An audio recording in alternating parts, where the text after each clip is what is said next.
Stocks Fast News. Let's start without time pass in an easy way. जी हाँ दोस्तों, आपने title में सही पढ़ा है। स्टॉक्स के अच्छे नतीजे आने के बाद भी स्टॉक्स के प्राइस क्यों गिरते हैं, तो फिर आइए आज हम समझते हैं इसे डिटेल में। एक कंपनी रिकॉर्ड प्रॉफिट दिखाती है, रेवेन्यू बढ़ा हुआ है, मार्जिन भी स्ट्रॉन्ग्स है और फ्यूचर भी अच्छा दिखाया जाता है और हम सोचते हैं कि यह स्टॉक्स तो रिजल्ट वाले दिन बहुत ऊपर जाएगा, लेकिन अगली सुबह स्टॉक्स 5%, 7% और कई बार तो 10% तक गिर जाता है। हैरान कर देने वाली बात है और हमारे मन में एक ही सवाल आता है कि रिजल्ट तो अच्छा आया था, फिर भी स्टॉक्स के प्राइस क्यों गिर गए। दोस्तों, आज मैं वो बात बताने वाला हूँ जो 90% इंडियन इन्वेस्टर्स, रिटेल इन्वेस्टर्स को नहीं मालूम होगी।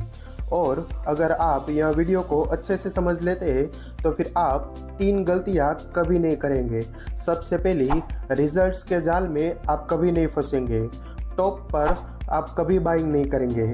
और तीसरा, बड़े इन्वेस्टर्स यानी कि इंस्टीट्यूशंस की एग्जिट जाल में आप कभी नहीं फंसेंगे।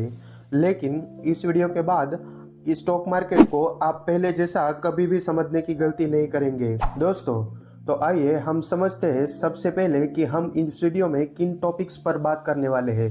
हम इस वीडियो में मेन 6 टॉपिक पर बात करने वाले हैं। उनमें से सबसे पहला है स्टॉक मार्केट फ्यूचर या फिर पास्ट असल में किस पर चलता है।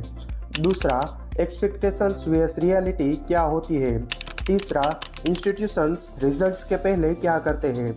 चौथा, रिजल्ट्स डे असल में किसके लिए होता है। पांचवा, मीडिया और एनालिस्ट कैसे रिटेल इन्वेस्टर्स को स्टॉक बाइंग करने के लिए लेट कराते हैं।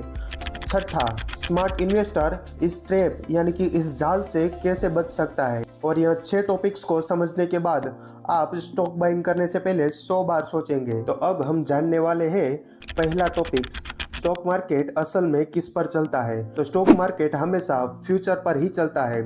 स्टॉक मार्केट कभी भी पास्ट नहीं देखता। स्टॉक मार्केट में हमेशा फ्यूचर ही देखा जाता है। प्रॉब्लम कहाँ है? रिटेल इन्वेस्टर्स हमेशा प्रॉफिट बढ़ रहा है कि नहीं, रेवेन्यू अच्छा है कि नहीं, कंपनी स्ट्रॉन्ग है कि नहीं, इस जाल में ही फंसा रहता है। लेकिन मार्केट यानी कि जो बड़े इन्वेस्टर्स है, इंस्टीट्यूशंस है, वो पूछते हैं कि इस कंपनी की डिमांड अगले क्वार्टर में क्या होने वाली है, इस कंपनी का रिजल्ट्स अगले क्वार्टर में कैसा होगा, मतलब कि फ्यूचर्स में कंपनी की डिमांड कैसी रहने वाली है। अब यहाँ पर हमें समझना है स्टॉक प्राइस रिजल्ट्स का रिएक्शन नहीं, लेकिन फ्यूचर की एक्सपेक्टेशन का कैलकुलेशन है। अब हम समझने वाले टॉपिक नंबर 2 को, एक्सपेक्टेशंस वर्सेस रियलिटी क्या होता है। अब आप ध्यान से सुनिए क्योंकि मार्केट का असली गेम यहाँ से ही शुरू होता है। सबसे पहले हम समझ लेते हैं कि एक्सपेक्टेशंस क्या होता है। एक्सपेक्टेशंस वो होता है कि मार्केट में पहले से लोग क्या रिजल्ट्स की एक्सपेक्ट कर रहे हैं, क्या रिजल्ट्स सोच रहे हैं और स्टॉक मार्केट में क्या पहले से ऐसे शामिल है कि जो स्टॉक को अफेक्ट करता है। यहाँ समझने वाली बात यह है कि एक्सपेक्टेशंस बनती कैसे है। कैसे हम सोचते हैं कि यह कंपनी इतना प्रॉफिट देगा या फिर यह सेक्टर इतना रिटर्न देने वाला है, ऐसा क्वार्टरली रिजल्ट आएगा या नहीं आएगा। तो फिर ये बनता है 4 चीज़ों से। उनमें से सबसे पहला है एनालिसिस्ट के रिपोर्ट से, यानी कि बड़े एनालिसिस्ट यानी कि बड़े जो जेपी मॉर्गन और गोल्डमैन सैच्स है, उसके रिपोर्ट से हमें पता लगता है। दूसरा है कंपनी मैनेजमेंट से। तीसरा है सेक्टर डेटा क्या कह रहा है। चौथा है इंस्टीट्यूशंस बाइंग कितनी है। यानी कि इन 4 चीज़ों से हमें पता लगता है कि मार्केट में रिजल्ट का कितना एक्सपेक्टेशन है। अब हम रियलिटी क्या है वो जानते हैं। तो रियलिटी का मतलब एक्चुअल रिजल्ट्स क्या आता है, एक्चुअल मार्जिन कितना है, यानी कि रिजल्ट डिक्लेयर होने के बाद जो एक्चुअल नंबर्स आते हैं उसको हम रियलिटी कहते हैं। अगर हम दोनों को साथ में समझे तो मार्केट में रिजल्ट्स आने से पहले एक्सपेक्टेशंस क्या है, यानी कि लोगों के मन में क्या है कि इतना रिजल्ट्स आएगा ही, इतना प्रॉफिट ये कंपनी कमाएगी, इतना क्वार्टरली रिजल्ट आएगा ही, या फिर ये सेक्टर इतना भागा है तो फिर ये स्टॉक्स भी इतना भागेगा ही। अगर मार्केट में एक्सपेक्टेशंस लोगों की हाई है और एक्चुअल रिजल्ट कम आया तो फिर वह स्टॉक अगले दिन गिरेगा। और इसका बिल्कुल विपरीत यानी कि बिल्कुल उल्टा, अगर मार्केट में एक्सपेक्टेशंस कम है और रिजल्ट अच्छा आया तो फिर वहाँ स्टॉक ऊपर जाएगा ही जाएगा। अब यहाँ पर हम TCS कंपनी के एग्जांपल से समझते हैं। यहाँ अगर मान ले कि TCS कंपनी का एक्सपेक्टेड ग्रोथ 5% है जो हमने माना है, लेकिन एक्चुअल रिजल्ट 4% आया है। 4% ग्रोथ खराब नहीं है, लेकिन बड़े इन्वेस्टर्स यानी कि बड़े इंस्टीट्यूशंस जो एक्सपेक्टेशन रख रहे थे वो बहुत ज्यादा थी। इसके बदले में अगर 4% ही ग्रोथ आया है तो फिर बड़े इंस्टीट्यूशन ऐसा मानते हैं ग्रोथ कंपनी में बहुत स्लो हो रही है, लेकिन असल में ऐसा होता नहीं है। अब हमने ये तो जान लिया कि एक्सपेक्टेशंस वर्सेस रियलिटी क्या है, तो फिर आइए हम सबसे पहले समझते हैं इंस्टीट्यूशन प्री प्राइसिंग क्या है। तो इंस्टीट्यूशंस रिजल्ट्स आने के पहले जो पोजीशन बना लेते हैं कि उनको किस प्राइस पॉइंट पर एग्जिट करना है, तो उसको बोलते हैं इंस्टीट्यूशंस के प्री प्राइसिंग।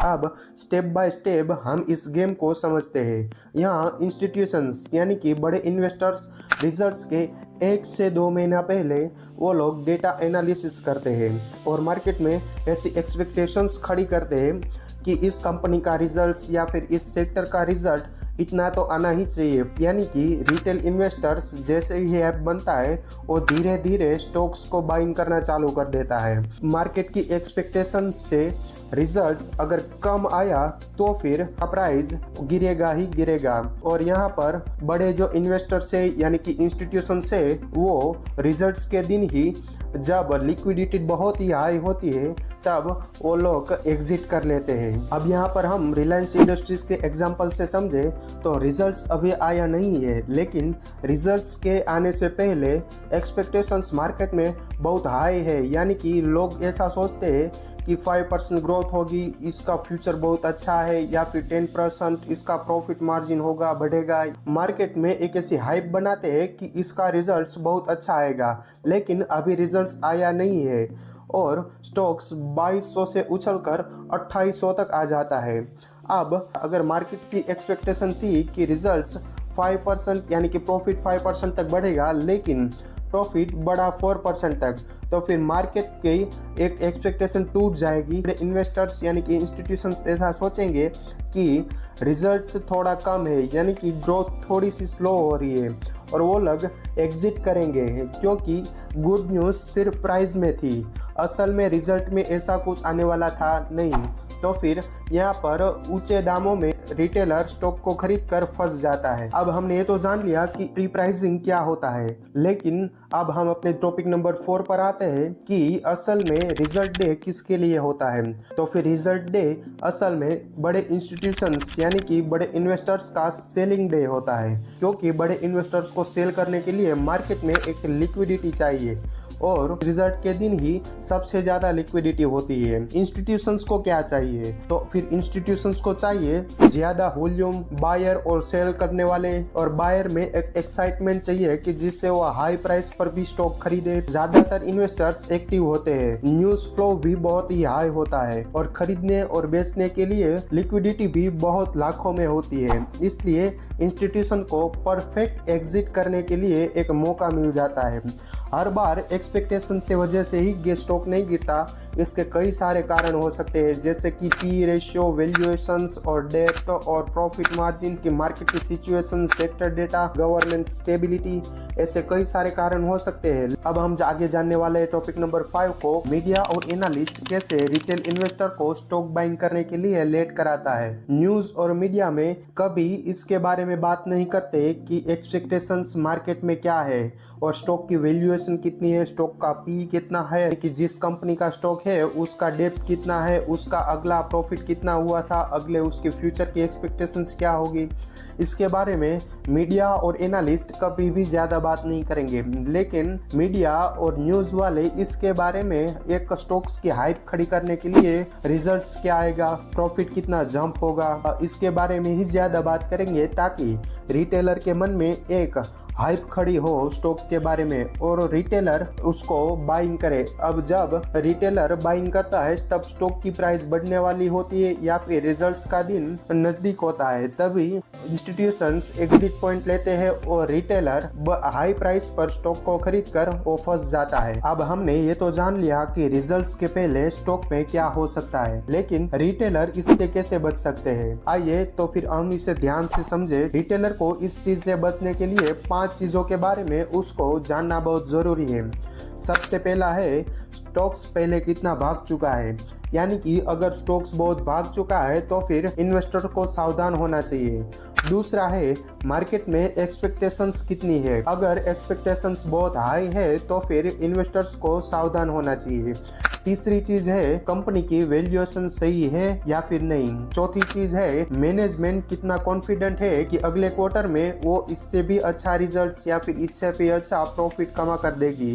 पांचवा है एक्सपेक्टेशन से रिजल्ट्स अच्छे आने की कितनी संभावना यानी कि स्कोप बचा है। अगर एक्सपेक्टेशंस बहुत हाई है और स्टॉक भी बहुत भाग चुका है, पी रेशियो यानी कि वैल्यूएशन भी बहुत बढ़ गई है, तो फिर आप सावधान हो जाइए। अब हमने ये तो जान लिया कि मार्केट में रिजल्ट्स आने के बाद कितनी वजह से प्राइस गिर सकता है, लेकिन ये जानना बाकी है कि कितनी वजह से प्राइस बढ़ भी सकता है। जब एक्सपेक्टेशंस बहुत लो हो या फिर मार्केट नेगेटिव हो और पॉजिटिव आने की संभावना हो, मार्केट एक्सपेक्ट कर रहा था कि यह कंपनी लॉस करेगी, लेकिन मार्केट में रिजल्ट्स आने के बाद कंपनी प्रॉफिट दिखाती है, यानी कि रिजल्ट्स आने के बाद हमने एक्सपेक्ट किया था कि यह कंपनी 5% लॉस करेगी, लेकिन रिजल्ट्स आने के बाद कंपनी 10% या फिर 15% या फिर 7%, 8% प्रॉफिट में आई। इस सिचुएशन में असली पैसा बनता है। अगर हम इस वीडियो के फाइनल कंक्लूजन की बात करें तो स्टॉक मार्केट में हमेशा पैसा सही कंपनी चुनकर ही नहीं बनता, लेकिन उससे भी ज्यादा जरूरी है सही समय पर एंट्री लेना और एग्जिट करना। पैसा एंट्री और एग्जिट का ही खेल है स्टॉक मार्केट में। रिटेलर हमेशा हारता क्यों है, इसका 3 वजह है। सबसे पहला, रिटेलर हमेशा कंफर्मेशन ढूंढता है स्टॉक्स में कि कब थोड़ी सी स्टॉक में प्राइस बढ़ जाए तो फिर हमें एक ग्रीन सिग्नल मिले तब मैं इस स्टॉक को खरीदूंगा। दूसरी वजह है रिटेलर हमेशा कंफर्ट जोन में बाइंग करता है, यानी कि वो ग्रीन सिग्नल आने का वेट करता है। और तीसरा रीजन है रिजल्ट्स के बाद एंट्री लेता है। जब स्टॉक्स की प्राइस हाई हो जाती है तब वो एंट्री लेता है, और मार्केट में हमेशा कंफर्ट जोन वाले को सजा ही मिलती है। लास्ट में एक्सपेक्टेशन समझो, वैल्यूएशन समझो और स्टॉक्स भागने से पहले आप उसके संकेत समझ लो।